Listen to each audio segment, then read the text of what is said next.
Hello बच्चों, मैं हूं विवेक पांडे और आज मैं आपके साथ डिस्कस करने जा रहा हूं 2021 के फिजिक्स पेपर 1 एंड पेपर 2। जी हां, जेई ने रात में पेपर पब्लिश कर दिया था अपनी वेबसाइट में। जिन लोगों ने देख लिया है उनसे रहा नहीं गया होगा, सब लोग बैठ गए उन्हें सॉल्व करने, जैसे मैं बैठ गया था। तो मैंने आपके लिए दोनों पेपर सॉल्व कर दिए हैं। एक्चुअल आंसर की तो वैसे 10 तारीख तक आएगी, लेकिन तब तक वेट कौन करेगा। तो जल्दी से हम लोग एक बार इसके सारे आंसर के थ्रू गो थ्रू होते हैं। मैंने अपनी तरफ से बहुत कोशिश की है कि बिल्कुल सही और एक्यूरेट और कॉन्सेप्चुअली करेक्ट आंसर निकले, लेकिन अगर उसमें कभी एक आध सिली मिस्टेक या कोई कॉन्सेप्चुअल मिस्टेक भी हो जाए, so I am very sorry for that. I have tried my best for you. Paper की, चलिए स्टार्ट करने से पहले थोड़ा सा पेपर की बात करते हैं। ये जो पेपर, फिजिक्स के पेपर की अगर मैं बात करूं, so this for a moderate paper. Physics was moderate. मैं जनरली 3 पार्ट्स में डिवाइड करता हूं जे एडवांस के पेपर्स को, बहुत ही डिफिकल्ट, मॉडरेट और ईजी। जैसे 2016 और 2020 ये दो डिफिकल्ट, बहुत ही डिफिकल्ट पेपर की कैटेगरी में आते हैं। उसके बाद 19 वाला पेपर ले लो, 18 वाला ले लो, 11 वाला ले लो, ये वाले जो पेपर्स हैं ये मॉडरेट कैटेगरी में आते हैं। और बाकी सारे, मतलब जनरली अगर आप पुराने पेपर देखोगे या आप 2017 का खासकर पेपर देखोगे तो वो ईजी कैटेगरी में आते हैं। इन तीनों की कट ऑफ का भी लेवल अलग अलग होता है। अगर मैं 2021 के पेपर की कट ऑफ की बात करूं तो फिजिक्स में जरूर मॉडरेट था, लेकिन मैथ्स में लोगों ने कहा कि बहुत डिफिकल्ट और लेंदी पेपर था। इवन केमिस्ट्री में लोगों ने उसे आसान नहीं कहा। सो आई थिंक अगर इसको मैं मॉडरेट कैटेगरी में भी रखूं सेफली, वैसे तो मॉडरेट से डिफिकल्ट की तरफ इसका ओरिएंटेशन है, बट अगर मॉडरेट कैटेगरी में भी रखूं तो भी कट ऑफ जो है अराउंड 28 to 30% जानी चाहिए। परसेंट की मैं बात कर रहा हूं, यानी 100 में से 28 से 30 नंबर आ जाते हैं। तो आप अगर अपना roll number, registration number JEE की वेबसाइट में डालोगे, जब रिजल्ट निकलेगा तो उसमें लिखा हुआ आएगा congratulations, you are qualified and your all India rank is this. तो मतलब वो लास्ट रैंक जहां तक वो क्वालिफिकेशन लिख के देते हैं उसमें वो लगभग 28 से 30% इस पेपर में मुझे लगता है जानी चाहिए, जो कि 360 के मार्क्स के हिसाब से अराउंड 95 to 105 यानी 95 से लेकर के 195 के बीच में लगती है। बाकी तो एक्चुअल आंसर की एक्चुअल रिजल्ट तो 10 और 15 तारीख को आपको पता चली जाएंगे। आइए बिना टाइम वेस्ट किए let us start. This is JEE advance paper 1। इसके बाद हम लोग डिस्कस करेंगे paper 2। Paper 1 was relatively easier than paper 2। आप खुद ही देखेंगे जब हम क्वेश्चन डिस्कस करेंगे तो। लेकिन हाँ 2020 का जो फिजिक्स का पेपर था उसके आगे तो ये रिलेटिवली इजी है। 2017 के पेपर से ये टफ है, 19 के जैसा है। चलिए, तो ये है पेपर 1 जेई एडवांस 2021 फिजिक्स। इसमें भी सेक्शन 1 की चलिए हम लोग बात करते हैं। सबसे पहला क्वेश्चन ही बच्चों यूनिट्स एंड डायमेंशन से आता ही आता है, हमेशा की तरह आप देखेंगे, जैसे यहां पे इन्हें वर्नियर कैलिपर से पूछ दिया। तो क्वेश्चन नंबर 1 का मेरे हिसाब से आंसर सी होना चाहिए। मैं आपको यहां पे मोटे मोटे पॉइंट्स बता देता हूं। जिन लोगों को वर्नियर कैलिपर का आइडिया है, उन्हें लीस्ट काउंट लिखना आता है, वो तुरंत ढूंढते हैं मेन स्केल डिवीजन क्या है, जो कि यहाँ पे 1 mm दे रखा है। फिर वर्नियर स्केल और मेन स्केल में रिलेशन क्या है, तो यहाँ पे दे रखा था 10 VSD = 9 MSD। यहाँ से वर्नियर स्केल मिल गया और लीस्ट काउंट इन दोनों का डिफरेंस होता है MSD - VSD, that is 0.1 mm। फिर उसके बाद ये जो पहली वाली स्केल है, यहां पे ये जीरो के बीच में जो डिफरेंस दे रखा है, ये जीरो एरर बताने के लिए दे रखा है और यहां पे आपको रीडिंग मिलेगी, राइट। आई होप जो लोग एडवांस की तैयारी कर चुके हैं, जो जिन लोग को ये कॉन्सेप्ट आता है, वो यहां पे रीडिंग लेना जानते हैं। जैसे फॉर एग्जांपल ये जो वर्नियर स्केल का 0, ये 3.13 और ये 1 3.1 प्लस समथिंग है। सो measurement will be 31 millimetre plus vernier scale division आप देखेंगे तो ये 1 पे कोइंसाइड कर रहा था, 1 into लीस्ट काउंट, लेकिन उसमें से हमें 0 एरर सब्ट्रैक्ट करना है। इसमें असली लोचा ही 0 एरर का था बच्चों। पहली बात तो आपने ये समझ में आना चाहिए कि ये नेगेटिव 0 एरर होगी, क्योंकि ये 0 जो वर्नियर कैलिपर का 0 है वो मेन स्केल के 0 के लेफ्ट में, राइट, इसलिए नेगेटिव 0 एरर है। दूसरी बात, 0 एरर की कैलकुलेशन भी यहां पर डिफरेंट होती है। यहां पे आप देखेंगे कि 6 वाला पॉइंट जो है वो कोइंसाइड कर रहा है, तो जो 0 एरर है वो 10 - 6 into VSD होगी, क्योंकि ये जो 6 डिवीजन का जो गैप आएगा वो 1 और 0 के बीच में आएगा, लेकिन हमें 1 और 0 नहीं, 0 और 0 के बीच में चाहिए, जो कि पूरे 10 में से 6 सब्ट्रैक्ट करके होगा। तो ये यहां पे लोचा था, ये मिस्टेक होने के चांसेस थे। सो मेरे हिसाब से option number C, question number 1 का। ये सेक्शन 1 है बच्चों। सेक्शन 1 में आपको पता ही होगा 4 क्वेश्चन आए थे, +3 -1, एक ही सिंगल चॉइस करेक्ट आंसर था। तो फर्स्ट का सी है।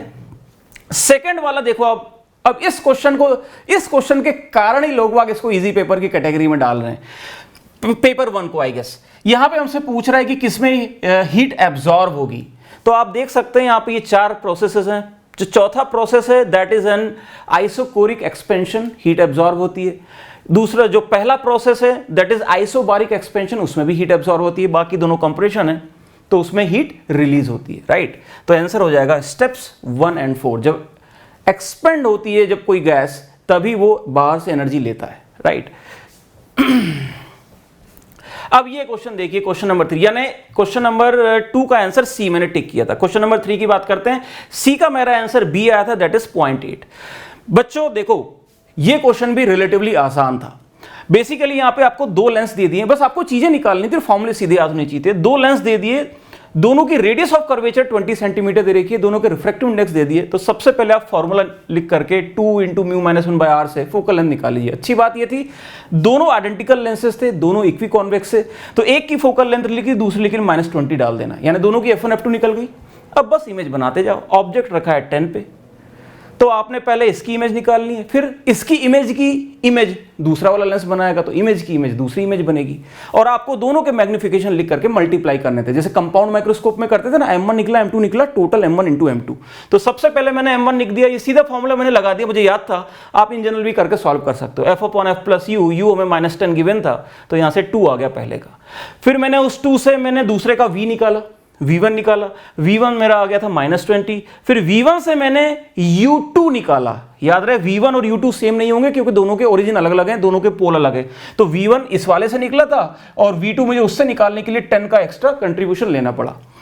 तो वो यहां से u2 मुझे -30 मिल गया। फिर मैंने m2 के फॉर्मूले में सीधा डाल दिया, मेरा 2/5 आ गया, दूसरा m1 m2 मल्टीप्लाई कर दिया, 0.8 आंसर आ गया खटाक से। So option number B second का। फोर्थ, अगेन बच्चों जिसने रेडियो एक्टिव डिके वाले क्वेश्चन किए हैं, जिसमें खासकर साइमल्टेनियस डिके, उसके लिए ये चुटकी का काम था, 1 सेकंड का काम था। बस यहां पे समझने वाली बात थी कि आप इन्हें प्रोबेबिलिटी दे दी लैम्डा की जगह। वहां पे हम लोग λ1 और λ2 लिखते थे, यहां पे इन्हें प्रोबेबिलिटी दे दी 40% और 60%। ऑफ कोर्स λ1 और λ2 ही प्रोबेबिलिटीज है, रादर आई वुड से। λ1 क्या था कि फ्रैक्शन की टोटल, अगर कोई एक्टिव न्यूक्लियर डिके हो रहा है तो कितना फ्रैक्शन अल्फा में जाएगा और उसका कितना फ्रैक्शन बीटा में जाएगा पर सेकंड। तो वो जो फ्रैक्शन अल्फा में जा रहा है वही तो प्रोबेबिलिटी है टोटल की, वही तो λ1 है। यानी रेट ऑफ डिके किस रेट से α1 बन रहा है वही प्रोबेबिलिटी को रिलेट करेगा। तो बेसिकली यहीं से हम लोग लिख देंगे 60% of lambda will be λ1 and 40% of lambda will be λ2। यहां से λ1 और λ2 मिल गए 0.4 0.6। इसके बाद बस हमें देखना था कि कितने number of alpha decays are Q in first 1 hour. 1 घंटे में अल्फा के कितने वो बने, न्यूक्लियस बने। तो 1 घंटे में पहले हमने देख लिया भाई इसकी हाफ लाइफ 20 थी, तो 20 3 60, यानी 1/8 काम तमाम हो जाएगा, यानी 7/8 टोटल डिके हो जाएंगे। अब 7/8 जो टोटल डिके हुए उसका 60% अल्फा में होगा। तो सीधा वहां से सॉल्व करके मैंने कर दिया n alpha will be equal to 60% of 1000 minus 1000/8। याद रहे ये रिमेनिंग होते हैं, हमें डिकेड लिखने हैं, अल्फा के लिखने हैं। तो ये इसलिए मिस्टेक तो आप करोगे नहीं, यहां से 525 आंसर आ जाता है। अब सेक्शन 2 में 3 क्वेश्चन है, न्यूमेरिकल वैल्यू वाले क्वेश्चन है और +2 और 0। यहां पे इन्हें बदतमीजी दिखा दी थी कि क्वेश्चन, वैसे क्वेश्चन डिफिकल्ट नहीं थे, ये कॉन्सेप्चुअल थे, लेकिन मार्क्स +2 और 0 ही हैं और एक पैराग्राफ में 2 क्वेश्चन दे रखे थे। जैसे ये वाला प्रोजेक्टाइल मोशन का बड़ा अच्छा क्वेश्चन। अब बच्चों कई बार ना, जैसे इस क्वेश्चन को मैंने कैसे किया, मैंने इसका टाइम ऑफ फ्लाइट लिख लिया, मैंने इसकी रेंज लिख ली और समहाउ वो दोनों को जब मैंने मैच किया ना यहाँ पे, तो मुझे चमक गया कि भैया ये मैक्सिमम हाइट पे जब ये पहुंच रहा है और ये, तो उसका टाइम 0.5 सेकंड ही था और मैक्सिमम हाइट से नीचे जाने का टाइम भी 0.5 सेकंड है और ये जो दूसरा ब्लॉक है उसके नीचे जाने का भी 0.5 सेकंड है। मतलब दूसरे वाले ब्लॉक की इनिशियल स्पीड जो यहाँ पे ब्रेक होगा वो 0 होगी। तो कई बार इन जनरल करने के बजाय तुरंत वैल्यू निकाल करके चेक करके वहां पे रख करके देखा करो, है बहुत कॉन्सेप्ट। क्वेश्चन क्या है, यहां से आपने एक पत्थर को थ्रो किया, उसकी कुछ स्पीड थी, मैक्सिमम हाइट पे जाके वो ब्रेक हो गया 2 इक्वल पार्ट्स में, एक पार्ट वर्टिकली गिर गया और दूसरा पार्ट आगे जाके गिर गया। लेकिन बच्चों जब आप टाइम पीरियड निकाल के देखोगे तो यहां पे आप देखेंगे जिस टाइम पे ये दूसरा वाला ब्लॉक ऊपर से नीचे आया वो टाइम और t/2 दोनों सेम आएंगे। इसका मतलब दोनों पार्टिकल्स एक साथ ग्राउंड में पहुंच रहे थे। इसका मतलब सेंटर ऑफ मास को फॉलो करना है। सेंटर ऑफ मास तो अभी भी प्रोजेक्टाइल मोशन फॉलो करेगा। वहां से खटाखट से मैंने total change position of centre of मास लिख दी कि ये यहां पे गिर गया, दूसरा 3r/2 भी गिरेगा तभी सेंटर ऑफ मास r पे होगा। सीधा सीधा वहां से लगा करके 3/2 करके आंसर आ गया था। तो t भी अपना 0.5 आ गया और ये r भी 3r/2 7.5 आ गया बिना किसी झंझट के वैल्यू देख करके। हाँ, अगर ये मान लो समहाउ अगर ये 0.4 सेकंड होता या कुछ और होता, थोड़ी सी ज्यादा मेहनत लगती, फिर ये क्वेश्चन मुश्किल हो जाता। But it was easy, tricky question. तो इसमें जो मेरे आंसर आए थे, t की वैल्यू 0.5 है और x की वैल्यू 7.5 है। अगेन बच्चों ये क्वेश्चन भी मुश्किल नहीं था, आसान था। 2 डायग्राम बनाने थे, काम खत्म। इसमें हमसे पूछा है कि ये एक सर्किट डायग्राम है, कैपेसिटर है, रेजिस्टर्स लगे हुए हैं। पहले हमारा स्विच SP पे लगा था और फिर बाद में हमने उससे हटा करके Q पे लगा दिया। तो कुछ नहीं करना था, हमसे चार्जेस पूछे हैं। जब पहले ये SP पे लगा था तो इस पे, इसकी प्लेट पे कितना चार्ज है, Q पे कर दिया तो इसकी प्लेट पे कितना चार्ज होगा। कुछ नहीं करना था, फाइनली इसमें करंट 0 हो जाता है। इसके अक्रॉस जो पोटेंशियल डिफरेंस लिखना था बस। मतलब आपके लिए कुछ क्वेश्चन नहीं था, इन दोनों में पोटेंशियल का डिवीजन करना था और उसको C से मल्टीप्लाई करना था, वहां से Q आ जाता। एक बार इधर S को P से कनेक्ट करके और एक बार S को Q से कनेक्ट करके, तो मैंने दोनों के लिए कर दिया। एक बार जब P से कनेक्ट किया तो इफेक्टिव वोल्टेज आप देखेंगे ये 2 वोल्ट हो गया, ये 1 वोल्ट हो गया, नीचे 0 मान लिया। यहाँ पे मैंने सीधा फॉर्मूला लगा दिया, मुझे यहाँ का वोल्टेज मिल गया और Q इक्वल टू CV कर दिया, तो 4/3 आया पहले का। फिर दूसरे में जब आपने S को Q से कनेक्ट कर दिया तो इधर 1 वोल्ट हट गया, अब ये 2 ही डिस्ट्रीब्यूट हो रहा है इन दोनों में, तो फिर से वहां का मुझे V मिल करके Q2 मिल गया, सीधा CV2। तो वो 4/3 आया था, ये 2/3 आया था। तो 4/3 को लिखेंगे तो 1.34, 2/3 को लिखेंगे तो 0.65। माइक्रो लिखने की जरूरत नहीं क्योंकि माइक्रो ऑलरेडी उसने C के अंदर दे दिया है। तो ये मेरे 7 और 8 के आंसर्स हैं। ये क्वेश्चन बच्चों NCERT के एग्जाम्पलर के फंडे पे बेस्ड था। NCERT में एग्जाम्पलर में एक क्वेश्चन था कि 2 पॉइंट चार्जेस, 2 पॉइंट्स रखे हैं किसी x एक्सिस के 2 पॉइंट्स पे, उन दोनों के कारण लोकस निकालो जहां पे पोटेंशियल 0 है। एग्जैक्टली यही यहां पे कॉन्सेप्ट था।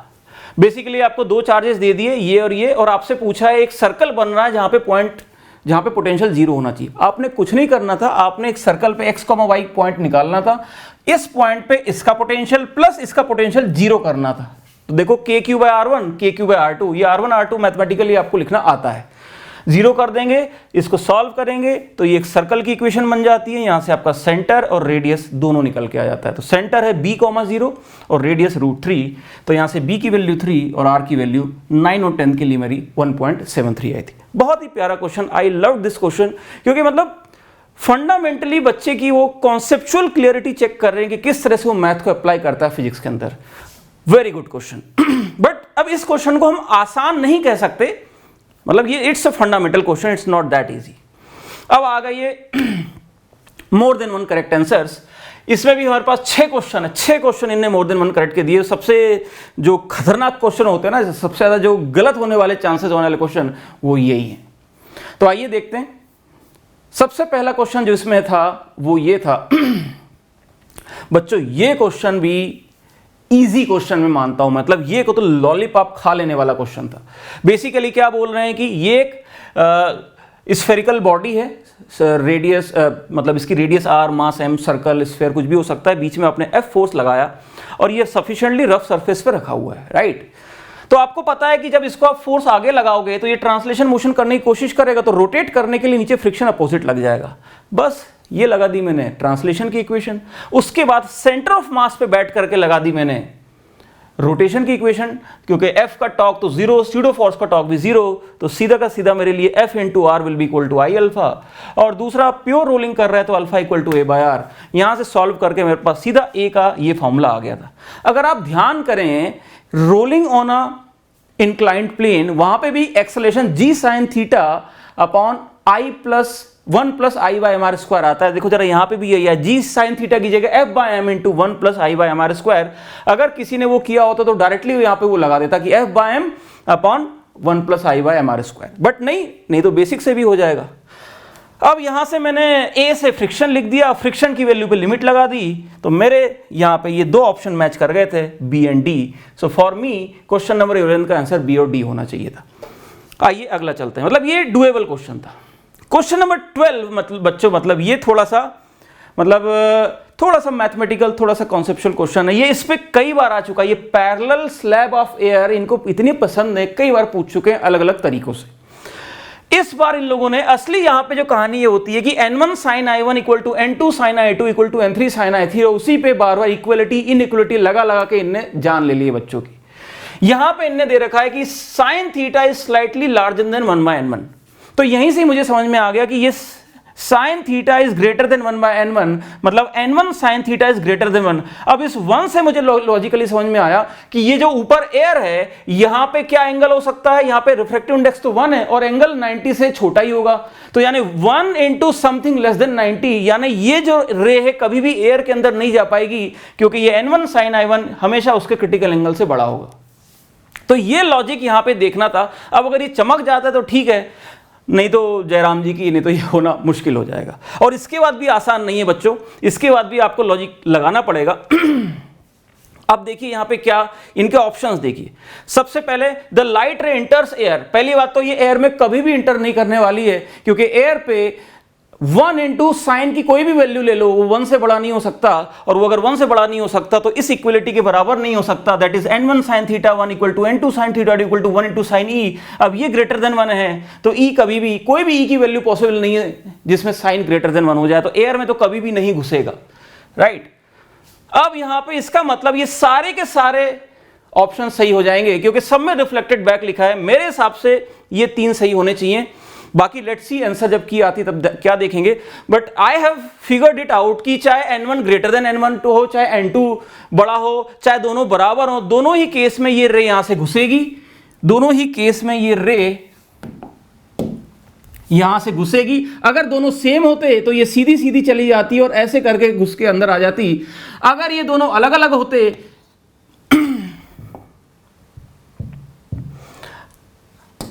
अगर ये दोनों अलग अलग भी होते बच्चों, मान लो अगर n1 बड़ा होता तो क्या फर्क पड़ता, सिर्फ यहां से ये रे ऐसे जाती और ये फैल जाती, लेकिन फिर से वहां पे TIR हो करके फिर से अंदर घुस के ऐसे आ जाती। मान लो उल्टा होता कि n2 बड़ा है n1 से, तो ये रे ऐसे जा रही थी, थोड़ा सा यहां पे ऐसे टकराती, थोड़ा सा एंगल कम होता, लेकिन निकल के वापस ही आती। तो मेरे लिए, मेरे हिसाब से तो तीनों ही केस में ये लौट करके वापस आनी थी। सो आई हैव मतलब मैंने तीनों ऑप्शन मेरे हिसाब से सही होते हैं, BCD for this question number 12। चलिए क्वेश्चन नंबर 13, ये भी बच्चों एक सिंपल सा क्वेश्चन सा, काइनेमेटिक्स। और ये अगर आप यहां पे ध्यान से देखोगे कि ये इसका डायग्राम अगर आपने इसका बना लिया, देखो जैसे मैंने छोटा सा डायग्राम बनाया था, और इस छोटे से डायग्राम में मैंने देखा कि एक पार्टिकल इस 10 - 1 से स्टार्ट कर रहा है and it is moving in a straight line, और हमें ओरिजिन के अबाउट मोमेंट और वो पूछ रहा है एंगुलर मोमेंटम। अरे मैंने कहा मजा आ गई, मेरे को तो परपेंडिकुलर डिस्टेंस, टेढ़ी भी एंगल भी नहीं लिखना पड़ा, सीधा ये परपेंडिकुलर डिस्टेंस मिल गई, और ये mv, और v मैंने u + 80 से लिख लिया, और वहां से वहां तक उसका टॉर्क लिख लिया, r × f लिख दिया, सीधा डायरेक्शन मैंने ऐसे करके निकाल ली। मतलब अगर आपके दिमाग में ये कॉन्सेप्ट है कि अगर एक पॉइंट स्ट्रेट लाइन में चल रहा है तो उसका एंगुलर मोमेंटम लिखने के लिए सिर्फ उस सेंटर से परपेंडिकुलर डिस्टेंस देखना है, और ये तो उसका सिंपल सा एग्जांपल था। बस अब यहाँ पे s = ut + ½ at² डाल दिया, r डाल दिया, परपेंडिकुलर डाल दिया, टॉर्क निकल गया, फिर वेलोसिटी से एंगुलर मोमेंटम निकल गया। मतलब दिस वाज डुएबल क्वेश्चन, बिल्कुल भी मुश्किल नहीं था। क्वेश्चन ये था कि एक पार्टिकल यहां से चलना स्टार्ट कर रहा है विद कांस्टेंट एक्सेलरेशन, तो ये हॉरिजॉन्टली ऐसे ऐसे चलता रहेगा और ये आगे किसी पॉइंट पे पहुंचेगा। टाइम उसने दे दिया था, s = ut + ½ at² लगा दिया, v = u + 80 आ गया, तो डिस्प्लेसमेंट आया 20, तो ये -10 से उतने टाइम में +10 पहुंच जाएगा, जो कि मैच कर गया। फिर उसके बाद वेलोसिटी मैंने डाल दी, 20i आ गई, तो वेलोसिटी से एंगुलर मोमेंटम मिल गया और एक्सेलरेशन से मुझे टॉर्क मिल गया, फोर्स लगा करके, F फोर्स मिल गया, परपेंडिकुलर डिस्टेंस मिल गई, और क्रॉस प्रोडक्ट मैंने ऐसे हाथ से लगाकर देख लिया, तो टॉर्क भी आ गया, एंगुलर मोमेंटम भी आ गया। तो जिनको ये आता है ये निकालना, उनके लिए ये डुएबल था, ABC। ये डी वाला ऑप्शन तो गलत हो जाएगा। ऑफ कोर्स बी और डी में एक ही सही होता। तो चलिए क्वेश्चन नंबर 14, अब 14 भी बच्चों अच्छा क्वेश्चन था, इसमें सिर्फ सी वाला ऑप्शन थोड़ा सा कैलकुलेशन करके देखने वाला था, लेकिन बाकी दो इजी हैं, सीधा बच्चों को रटा हुआ होता है। लाइमन सीरीज, बामन सीरीज को रिडबक्स फॉर्मूले के फॉर्म में लिखिए और उसके बाद इनको रिलेट कर दिए। और आपको यह भी पता है कि ये कोई भी सीरीज की वेवलेंथ दूसरी सीरीज से कभी भी इंटरमैच नहीं करती, ये इन जनरल रिजल्ट पता होता है लोगों को। तो ये वाला सीधा आप आंसर पुट कर देते, डी वाला, ये बी वाला गलत ही हो जाता, सी वाला आपको थोड़ा सा वैल्यू निकाल के चेक करना पड़ता, एक दो वैल्यू डाल करके समझ में आया था मैच नहीं कर रहा है, और ए वाला तो आपको कैलकुलेट करके निकल जाता सीधे। सो दिस वाज आल्सो थोड़ा सा टाइमिंग टेकिंग था, बट हो गया था, इतना मुश्किल नहीं था। ये देखिए ये सारी चीजें। तो क्वेश्चन नंबर 14 का मेरे हिसाब से आंसर ए और डी है। क्वेश्चन नंबर 15, ये भी बच्चों थोड़ा सा कॉन्सेप्चुअल क्वेश्चन था, लेकिन मतलब पहली बात तो यहां पे ये समझ में आना जरूरी था कि ये शेप चाहे सर्कल हो, चाहे ये शेप चाहे स्ट्रेट लाइन हो, दोनों के केस में ईएमएफ सेम जनरेट होगा। क्योंकि अगर मैं स्ट्रेट लाइन और सर्कल को कंबाइन कर दूं तो ये लूप बन जाएगा, लूप अगर ऊपर चलेगा तो नेट फ्लक्स जीरो है, तो जितना ऊपर में ईएमएफ उतना नीचे में ईएमएफ, नेट ईएमएफ जीरो होना चाहिए। तो पहले तो इस सर्कल से इसको स्ट्रेट लाइन बनाया, फिर स्ट्रेट लाइन में मैंने यहां से लेकर के यहां तक बीएलवी वाला इंटीग्रेशन लगा दिया, DE equal to BE into DL. B क्या लिखेंगे, mu not I bye 2L, और उसको इंटीग्रेट कर दिया। देखो BLV लिखा हुआ है, बी ये बी लिखा हुआ है, ये LDR है और ये वेलोसिटी है, इंटीग्रेट कर दिया BLDV, BV इंटू DL को, DL मतलब DR डिस्टेंस, इसकी स्मॉल लेंथ, तो इंटीग्रल BV इंटू DR हो गया। यहां से EMF आ गया, EMF कांस्टेंट रहेगा क्योंकि कांस्टेंट वेलोसिटी है, ये EMF की वैल्यू आई। और बच्चों जब आप इतना करते हो ना और उसके जब वैल्यू पुट करते हो, जब वो मैच करने लगती है तो कॉन्फिडेंस आ जाता है। देखिए तुरंत यहां से मैंने EMF कांस्टेंट निकाला, Q इक्वल टू CV लिखा, चार्ज की वैल्यू मैच कर गई, और फिर उसके बाद यहीं से करंट की वैल्यू भी आ गई, सीधी सीधी मैच कर गई। तो सीधा A and C। Paper 1 was doable paper, मतलब अगर आप फंडामेंटली पढ़ के गए हैं तो पेपर 1 आप कर सकते थे एग्जाम में, थोड़ा सा बस इफेक्ट में, थोड़ा सा कॉन्फिडेंस से थोड़ा सा बस आगे बढ़ना था और आपसे हो जाता। नहीं तो आप 2020 का पेपर उठा के देखो बच्चों, बिल्कुल ही अलग ही टाइप की फिजिक्स है वो। So this was a doable paper. This paper 1 जो बच्चे थोड़ी सी भी अच्छी मेहनत करके गए होंगे वो बिल्कुल इसको सही करके आएंगे, अच्छा करके आएंगे वो। तो मेरे हिसाब से इस क्वेश्चन का आंसर ए और सी हो जाएगा, क्वेश्चन नंबर 15 का। आइए चलते हैं क्वेश्चन नंबर 16 में। ये भी बच्चों अच्छा कॉन्सेप्चुअल क्वेश्चन है। इसके अंदर क्या है, एक ऐसी बीकर है, उसमें पानी भर रखा है, इसकी बीकर की विड्थ d दे रखी है, इसके दो एंड पॉइंट्स हैं इंक्लाइंड प्लेन के अराउंड जो a और b हैं, ठीक है, और इसको हमने छोड़ दिया इस पे, और ये a एक्सेलरेशन से मूव कर रहा है, a की वैल्यू नहीं दी। तो बेसिकली यहाँ पे हमें पता है कैसे देखते हैं प्रेशर डिफरेंस, हम क्या करते हैं इस फ्रेम में बैठ जाते हैं और एक्सेलरेशन को सब्ट्रैक्ट कर देते हैं। तो ये g नीचे, एक्सेलरेशन को मैंने ऐसे सब्ट्रैक्ट कर दिया, एंगल 45 दे रखा था तो टेंशन नहीं हुई, मैंने तुरंत एक g के कंपोनेंट कर दिए, क्योंकि देखो मुझे pressure along the inclined plane लिखना है, तो मैं कोशिश ये कर रहा था कि एक्सेलरेशन के कंपोनेंट कर दूं along the inclined and perpendicular to inclined. तो एक तो g/√2 इधर हो गया और एक g/√2 इधर हो गया। तो अब यहां से मैंने कैलकुलेट करना चालू किया। देखो बेसिकली इससे ये फायदा होगा कि जब मेरे को 1 से 2 जाना होगा तो सिर्फ अलोंग द इंक्लाइंड प्लेन वाले एक्सेलरेशन वाले कंपोनेंट का ध्यान रखूंगा, और जब मुझे इसके परपेंडिकुलर जाना होगा तो सिर्फ g/2 वाले सा मैं रिलेट कर दूंगा। तो देखिए अब इसमें ऑप्शन में देख करके बीटा विल बी 0। बीटा क्या था, ये बीटा ये प्रेशर डिफरेंस था इन दोनों पॉइंट के बीच में। तो बीटा कब 0 होगा, बीटा तब 0 होगा जब ये एक्सेलरेशन के कंपोनेंट कैंसिल हो जाए, मतलब a और ये g/√2 कैंसिल हो जाएं। तो यहां पे देखो जब a की वैल्यू g/√2 होगी तो इस डायरेक्शन में अलोंग द इंक्लाइंड प्लेन कोई भी एक्सेलरेशन या नेट फोर्स का इफेक्ट नहीं आएगा, यानी अलोंग द इंक्लाइंड प्लेन आप मूव करते रहो, प्रेशर में कोई चेंज या डिफरेंस नहीं आएगा। तो ये ऑप्शन टिक हो गया। फिर अगली बार मैंने a की वैल्यू g/2 डाल दी, a की वैल्यू g/2 डाल दी, तो यहां से डिफरेंस इन एक्सेलरेशन आ गया g/2 माइनस g/√2। अब डिफरेंस इन एक्सेलरेशन को रो vg से, रो va से मल्टीप्लाई कर दिया, सॉरी रो al से, तो यहां से रो इफेक्टिव a हो जाएगा g/2 माइनस g/√2, और ये डिस्टेंस √2d है, तो यहां से अपना प्रेशर डिफरेंस से रिलेट करके बीटा इससे रिलेट हो गया। सो मेरे हिसाब से इस क्वेश्चन का आंसर ए एंड सी है, क्वेश्चन नंबर 16 का।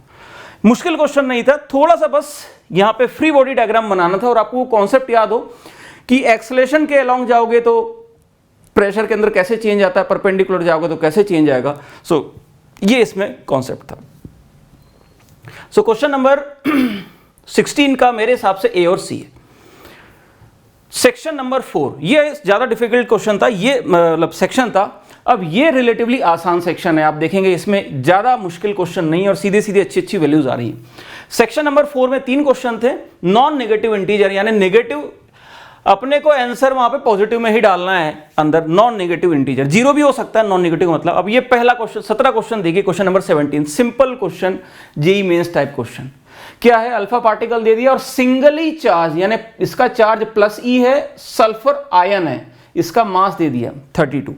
हमें बोला है कि ये दोनों एक को यूनिफॉर्मली एक्सेलरेट पोटेंशियल से एक्सेलरेट किया और उसके बाद एक मैग्नेटिक फील्ड के अंदर घुमा दिया है। तो हमसे उनकी रेडियस का रेशियो पूछ रहा था, तो रेडियस का फॉर्मूला सीधा लग गया mv/qb। mv को मैंने √2m इंटू qv0 लिख दिया। हम लिख सकते हैं मोमेंटम को √2m ke को इलेक्ट्रिक पोटेंशियल एनर्जी के टर्म्स में qv0 की तरह लिख देते हैं। फिर यहां से मैंने सीधा r1/r2 ले लिया, कांस्टेंट टर्म उड़ा दिए, b दोनों के लिए सेम, 2 दोनों के लिए सेम और v0 दोनों के लिए सेम, तो ये रेशियो आ गया m1/m2 इंटू q2/q1। यहां पे मैंने सॉल्व किया तो मेरा 1/4 आया था। मैं समझ गया था जो मैंने निकाला है वो उल्टा होगा क्योंकि इंटीजर है, तो 4 मैंने पुट कर दिया। सो मेरे हिसाब से 17 का आंसर 4 है। सिंपल क्वेश्चन था, डुएबल क्वेश्चन था ये। क्वेश्चन नंबर 18 बच्चों, ये भी एक अच्छा कॉन्सेप्चुअल रोटेशन का कॉन्सेप्चुअल क्वेश्चन है और सिंपल है, इतना मुश्किल नहीं है। बेसिकली हमें क्या दे रखा है, एक रॉड दे रखी है और एक रॉड के ऊपर एक डिस्क दे रखी है। कहानी यहां पे ये है कि रॉड तो रोटेट कर ही रही है ओमेगा से, ये ओमेगा, लेकिन रॉड के ऊपर जो डिस्क है वो भी रोटेट कर रही है, तो वो रोटेट करते करते आगे बढ़ रही है। मतलब ये एक रोटेटिंग एक्सिस का रोटेशन है। ये रोटेटिंग एक्सिस का रोटेशन आता ही है जेईई में। तो यहां पे कैसे करेंगे, अगर आपको याद हो बेसिक फॉर्मूला एंगुलर मोमेंटम का क्या है। एंगुलर मोमेंटम का फॉर्मूला ये है कि सेंटर ऑफ मास का एंगुलर मोमेंटम लिखो प्लस सेंटर ऑफ मास के अबाउट एंगुलर मोमेंटम लिखो। लेकिन यहां पे और भी थोड़ा सोचना था। यहां पे अगर आप इन दोनों का सेंटर ऑफ मास निकालने बैठ जाते तो नानी याद आ जाती। तो हम क्या कर सकते हैं, यहां पे हम इन दोनों को अलग अलग कैलकुलेट कर सकते हैं। Let us calculate angular momentum of rod only plus angular momentum of disc only about this axis. तो इससे कहानी आसान हो जाएगी। तो ये मैंने लिखा I1 ω1 रॉड के लिए प्लस डिस्क के सेंटर ऑफ मास के लिए plus centre of mass disc का उसके सेंटर ऑफ मास के अबाउट, यानी ये डिस्क के सेंटर ऑफ मास I2 ω2 कर दिया। मतलब ये डिस्क का अलग निकाला, रॉड का अलग निकाला, ऐड कर दिया। रॉड का moment of inertia m2/3 into omega, disc का मास, और ये सही से रखना था, m इंटू डिस्क के सेंटर मास की वेलोसिटी क्या होगी, ये 3a/4 डिस्टेंस पे है, तो mvr, पहले v को ओमेगा के टर्म्स में लिखा, फिर r को लिखा, प्लस यहां पे angular momentum of disc about centre of mass of disc, तो डिस्क के सेंटर ऑफ मास के अबाउट ये डिस्क का एंगुलर मोमेंटम लिखा है। ध्यान से देखने वाली बात है, दोनों के ओमेगा ऊपर है। मान लो अगर ये एरो और ये एरो अगर अलग होते बच्चों तो यहां पे माइनस का साइन आ जाता, बट इसका ओमेगा भी ऊपर, इस पूरे सिस्टम का ओमेगा भी ऊपर, इसलिए गलती होने के चांसेस कम थे। और कैलकुलेट किया तो यहां से जब इनको जोड़ दिया तो ये 49 आ गई। तो मेरे हिसाब से इसमें जो n की वैल्यू निकालनी थी दैट वाज 49। तो ये क्वेश्चन थोड़ा सा कॉन्सेप्चुअल था, बेसिक था। अगर किसी बच्चे को ये पता हो कि इसको कैसे लिखते हैं तो वो कर देगा, नहीं तो वहां पे हालत खराब हो सकती है अगर सही से इसको नहीं किया तो। क्वेश्चन नंबर 19, कई बार हर बार ये एक ऐसा क्वेश्चन जरूर पूछेंगे रेडिएशन का जिसमें कहीं ना कहीं या तो dq/dt आ जाएगा या न्यूटन्स लॉ ऑफ कूलिंग का कॉन्सेप्ट आ जाएगा। टाइम के साथ रिलेट करते ही करते हैं भैया।